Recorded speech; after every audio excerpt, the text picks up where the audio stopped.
Hello বন্ধুরা, তো যাচ্ছিলাম একটা জায়গায়, যাওয়া হলো না। আর এই যে একটা পার্সেল আসলো মিশো থেকে। তো তোমরা একটু কমেন্টে জানিও তো যারা যারা মিশোতে নেয়।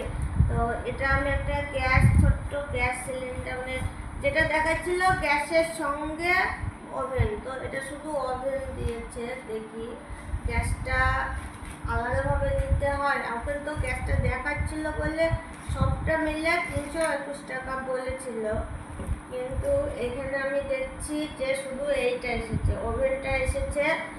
আর ওই যে গ্যাস থাকে, এই যে গ্যাস রাখার জায়গা টর্চ লাইটের মতো একটুকু হবে, সেটা দিইনি। তো সেটা মনে হয় আলাদা কিনতে হয়, তো সেই কারণে এটা হয়তো দিইনি।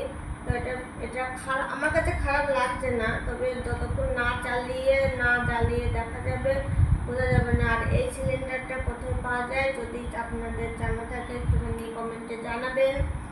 আর এই যে অনেকেরই আমি রান্না করতে দেখছি, এগুলো কি বাইরে কোথাও গেলে ছোট্ট জিনিস তো নিয়ে গিয়ে সেখানে গিয়ে মানে রান্না বান্না 2-4 জন 4-5 জন 6 জনের রান্না ঠিক হয়ে যায় এতে। এই যে এই যে নিচে 4টে স্ট্যান্ড আছে, স্ট্যান্ডের উপরে এই যে এইভাবে বসিয়ে, আর এটার উপরে ভালোই বড়, এতটা মানে বললাম না 4-5 জনের রান্নাও হয়ে যাবে, কোনো অসুবিধা হবে না।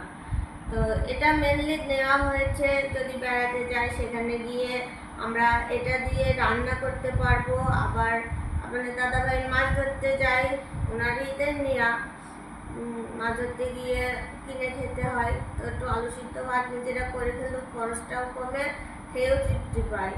তো সেই কারণে আলু সিদ্ধ ভাত ওরা 4-5 জনই যায় একসঙ্গে, হয়ে যাবে, এই সিলিন্ডারে হয়ে যাবে, ভালোভাবে হয়ে যাবে। তো চলুন, এটাই দেখালাম, কেমন হয়েছে অবশ্যই জানাবেন এটা। তো চলো, এটা